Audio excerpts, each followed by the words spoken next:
Muy buenas tardes, profesora. Mi nombre es Linda Gamboa. Por favor, ¿me recuerda su nombre? María Isabel Pinto, buenas tardes. Gracias, profe. ¿Cómo se encuentra el día de hoy? Bien, gracias a Dios, sí.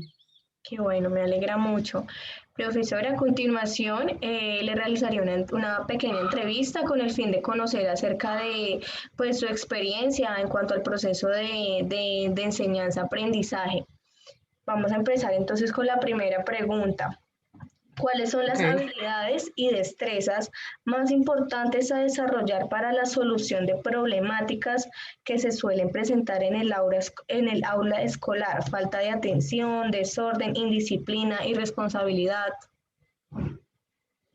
Bueno, lo primero que hay que hacer es una charla con los estudiantes, ¿no? De esa manera se determina cuál es la causa de la problemática y así mirar cuáles son las posibles soluciones. Porque sabiendo uno cuáles de pronto son los errores, si es de parte del profesor, pues corregirlos, o si es de parte de los estudiantes, mirar cómo se estimula más la solución de esas. Pero cuando se presentan algunas problemáticas más graves, pues se hace una charla con el grupo de apoyo, que en el caso de la normal, pues son los psicólogos, las psicólogas, los coordinadores de disciplina y académico, y a veces es necesaria la presencia del rector. Y claro, para eso contamos entonces con el grupo de apoyo. Dice, la segunda pregunta es, ¿qué es la didáctica y cuál es su función e importancia dentro de la labor docente según su experiencia y a usted cómo la aplica? Bueno, la didáctica es una parte importante de la pedagogía que busca que el proceso de enseñanza-aprendizaje se lleve a cabo con el propósito de facilitar el desarrollo de las competencias. Esta se debe aplicar pues en las clases son no solamente sincrónicas, sino asincrónicas, ¿no? En las clases virtuales y también aplicarla en las guías o trabajos que se envían en la parte también en la lúdica, en los juegos. Sí, claro, es muy importante ese, ese tema en la enseñanza-aprendizaje. La tercera pregunta dice, ¿qué aspectos se deben tener en cuenta a la hora de elaborar el material de trabajo que los docentes emplean para llevar a cabo un mejor proceso de enseñanza y aprendizaje? Bueno, en reunión de área nosotras priorizamos los temas de cada unidad.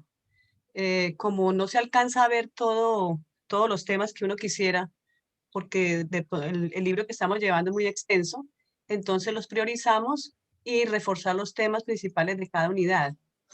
Pienso que yo soy mucho de colores y de imágenes y pienso que esas ayudan mucho en la comprensión y en llamar la atención también de los estudiantes, ¿no?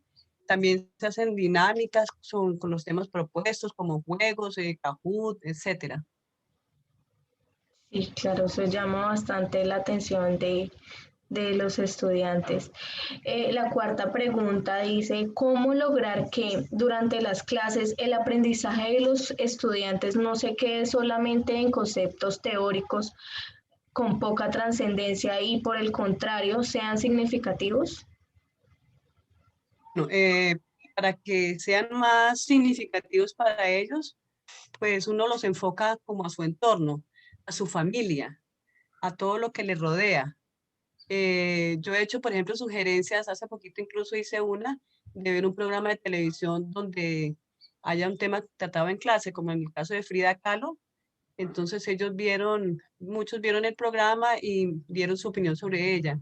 Me parece que involucrar a la familia también es supremamente importante para que la familia se involucre en su aprendizaje también y les colabore a ellos y vean que el aprendizaje realmente es significativo y está inmerso en su entorno, en su cotidianidad. Sí, exacto, creo que así no lo ven como tan aburrido, entre comillas, y le pueden Ajá. dar mucha más atención. La quinta pregunta dice, ¿cuál es la relevancia de la didáctica especialmente en la innovación educativa? Bueno, gracias a esta. los cambios que se hacen son significativos. Obviamente que se toma la didáctica de tiempos, de los primeros tiempos donde se empezó a utilizar, pero como todo evoluciona, entonces hay que hacer lo mismo nosotros, ¿no? Y tratar de que esa sea realmente innovar, no quedarnos pues como tan inmersos en el pasado, sino ir de acuerdo con la realidad, incluso con la pandemia, con todo lo que nos rodea hoy en día. Sí, claro, es bastante importante pues irnos como actualizando.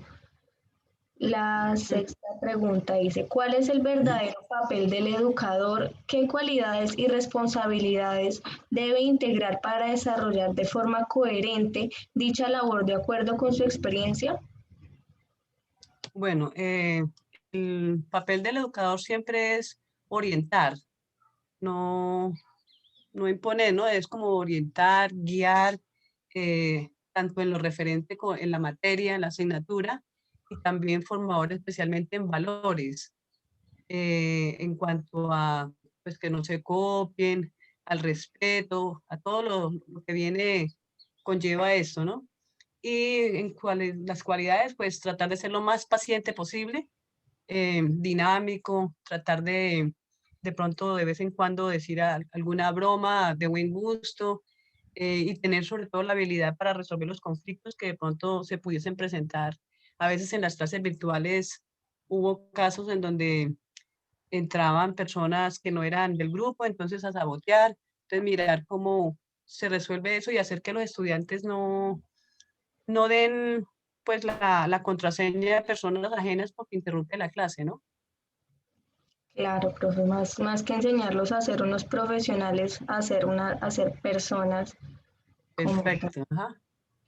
Listo, entonces, la séptima pregunta, ¿cómo crees que debe ser el espacio circundante y cómo repercute en la motivación estudiantil, principalmente en aquellos que muestran desinterés en las clases?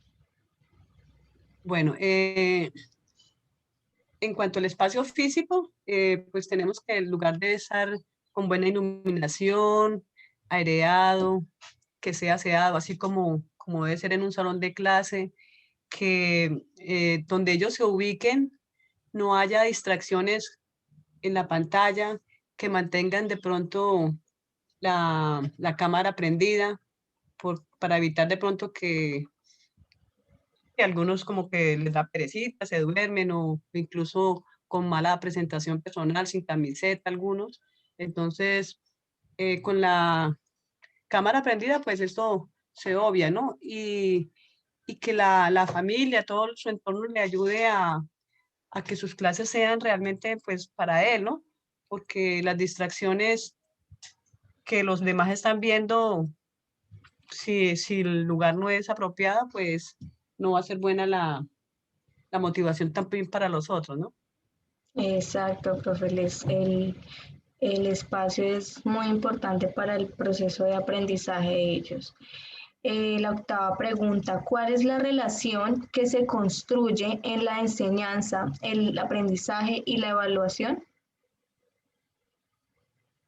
Bueno, dentro del proceso educativo para la formación del estudiante, la enseñanza debe ser motivante, muy dinámica para que el aprendizaje se adquiera de una manera natural, muy interiorizar sobre todo los conceptos, lo que se enseña y la evaluación, pues hay que hacerla, lamentablemente, pues hoy en día es numérica, ¿no? Pero lo importante es conocer cuáles son las debilidades y cuáles son las fortalezas. Eso es lo que logra la evaluación para que el estudiante al conocer estas debilidades, pues las supere y las fortalezas pues las refuerce.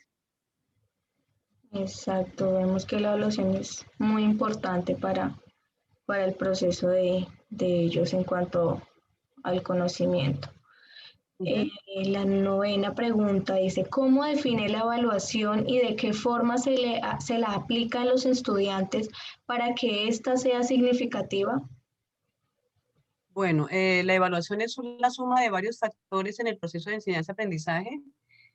Permite que los estudiantes vean su progreso y en el caso de nuestra institución, nosotros buscamos integrar la autoevaluación, entonces donde ellos se les dan unos parámetros para que ellos los estudien en cuanto a comportamiento, cumplimiento, muchos otros factores, y la heteroevaluación, que la hacen en conjunto con otro compañero, y entonces ahí ellos de pronto dicen, bueno, yo trabajo de esta manera bien, el otro compañero le dice, sí, usted lo hace bien, o por el contrario dice, no, usted falla mucho a clase, tenga en cuenta eso en su autoevaluación. Entonces, em, ellos a través de esta evaluación van conociendo cómo va su proceso de aprendizaje, y van tratando de superarlo, ¿no?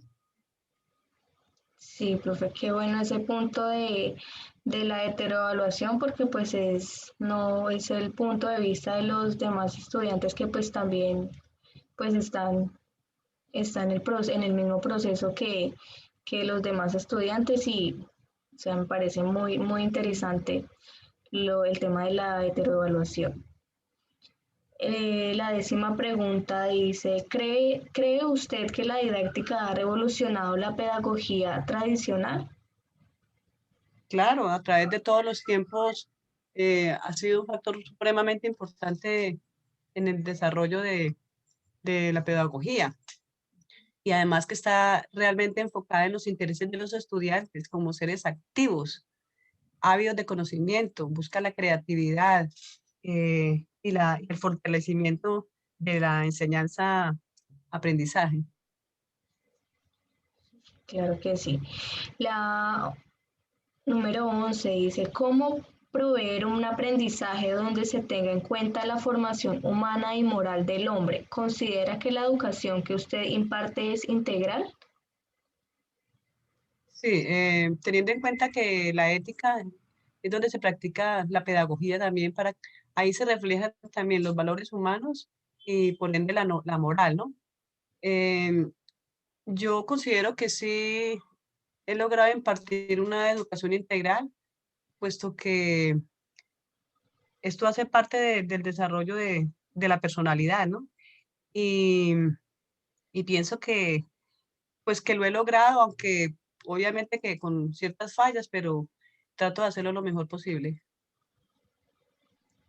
Claro que sí, profe. Número 12. De acuerdo con su vida laboral, ¿en qué principios cree usted que se basa la relación afectiva docente-estudiante y cómo ésta influye en el aprendizaje? Bueno, el afecto de verdad que es el factor, por no decir el más importante, en este proceso de formación, porque cuando un estudiante pues le coge fastidio a un profesor, no le simpatiza, realmente no presta interés. Eso lo vivimos nosotros en nuestra época de estudiantes, y ahora como docente pues ve que hay estudiantes que no, como que uno les cae mal, o entonces uno trata como yo, al fin y al cabo digo yo, bueno, la adulta soy yo, entonces trato de mirar cómo acercar al estudiante hacia mí, a decirle de buena manera las cosas, a tratarlo de hacer de que reflexione, que miren que lo importante que es, no solamente en el caso de mi materia, sino de todas las materias para su propia formación. Entonces, el afecto es importantísimo, importantísimo para que el estudiante aprenda. Sí, sí, claro que sí. Es muy, Perdón, y perdón, un momentico, sin pasarse, ¿no? Porque es que a veces se confunde, sobre todo en la presencialidad, lo del afecto. El afecto no es que el estudiante tenga que estarle dando unos besos a toda hora, ni abrazarlo, ni, sí, no pasarse en esos aspectos, ¿no? Porque dirá, ay, no, pues la profesora nos dice, ay, tan lindo. No, el afecto se demuestra de una manera muy sutil y de una forma que les llega a los estudiantes y que realmente ve que uno les tiene aprecio. claro, es importante tener en cuenta eso y saber hasta qué punto pues se les puede manejar el aprecio como tal. Ajá. Número 13. En el transcurso de su vida laboral como docente, ¿se ha encontrado con algunos estudiantes que padezcan de discapacidades de aprendizaje, sí o no? Dado el caso que sí, ¿cómo ha manejado estas situaciones ¿Qué estrategias ha utilizado? Y si no se ha enfrentado a esta situación, ¿se siente preparado? Sí, la Normal es una institución que se caracteriza por la inclusión. Entonces, yo tuve una niña con síndrome de Down. El objetivo, ya nos habían dicho el grupo de apoyo, que el objetivo era más que todo que la niña estuviera en reunión con personas de su edad, porque realmente el aprendizaje de ella era muy difícil. Era más como tenerla ahí porque realmente no, su problema pues, de aprendizaje era bastante grande, pero era con afecto y estimulando sobre todo a los compañeritos el buen trato hacia ella y ella muy simpática. También he tenido una niña con dislexia. Ella, la verdad que no sabe ni leer ni escribir. Eso fue el año pasado. Entonces, pues, ¿qué nos tocaba que hacer? Ella muy visual en cuanto a colores y más que todo trabajaba con ella en la parte oral, pues por lo que no sabía ni leer ni escribir. La mamá le colaboraba mucho, nos dio también unas pautas y el grupo de apoyo también. En cuanto a los invidentes, también se trabaja mucho la parte oral. Se tiene la ventaja con ellos que por el oído, pues ellos tienen generalmente muy buena pronunciación. Y ahí he tenido estudiantes muy pilosos, invidentes, y pues ellos, cuando se trataba de dictarles, pues darles tiempo para que escribieran en braille. Con baja audición, entonces también se ha tenido ese tipo de estudiantes. Entonces a ellos pues hay que hablarle un poquito más duro. Un chico que tuve con autismo, pero el autismo era leve, muy intenso, que de pronto le daban como sus arranques de rabia y rebeldía, que no se sentaba. Entonces, si no se quería sentar, pues simplemente pues, que quede parado, pero él participaba mucho. Eh, un niño con epilepsia. Nunca me tocó un ataque con él, pero, pero sí tocaba que o sea, trabajar con él prácticamente de la mano y decirle exactamente qué era el ejercicio que había que hacer, explicarle a él en forma personal, también con problemas de aprendizaje. Entonces, gracias a Dios, el grupo de apoyo que tenemos ha sido muy efectivo. Nos han dado charlas em, a nosotros como profesores, a ellos también, a ellos los citan, hay psicóloga, fonoaudióloga, y tenemos dos docentes invidentes.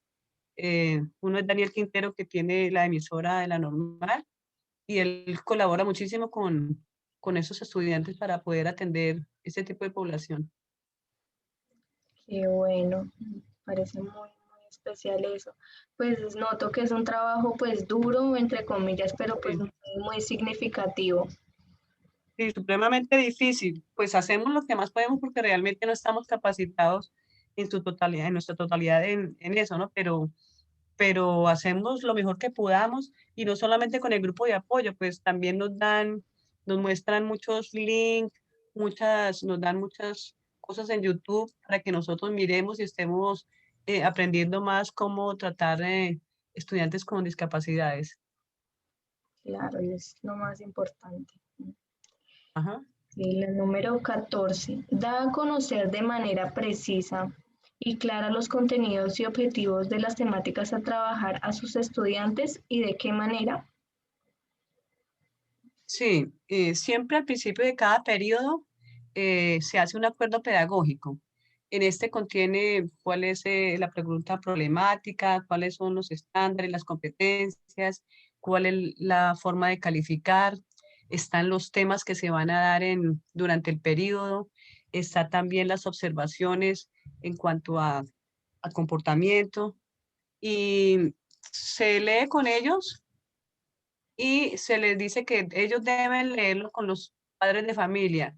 Se les pide, bueno, que como su nombre lo indica, acuerdo pedagógico, en qué están de acuerdo, si hay que hacer algunos cambios y de esa manera pues se va construyendo, pero sobre todo que lo lean con los padres de familia porque a veces pues, no lo hacen y entonces no habrá pues realmente un conocimiento de qué es lo que se da. Siempre también en cada clase pues se les explica qué es lo que se va a dar. em, Se trata de hacerlo más conciso y preciso para que ellos logren entender de qué se trata el objetivo de cada tema. Ay, qué bueno que pues todos puedan aportar en el acuerdo pedagógico. Muy, muy Ajá. bien. La número 15, ¿de quién crees que es la responsabilidad del aprendizaje de los estudiantes? ¿Únicamente del docente? ¿Por qué? Bueno, la responsabilidad, creo que es casi toda la comunidad educativa, pues de los docentes, en la forma en cómo se imparte el conocimiento, porque el dinamismo, la forma en cómo se le llega al estudiante es un factor muy importante para que ellos aprendan, para que ellos estén interesados.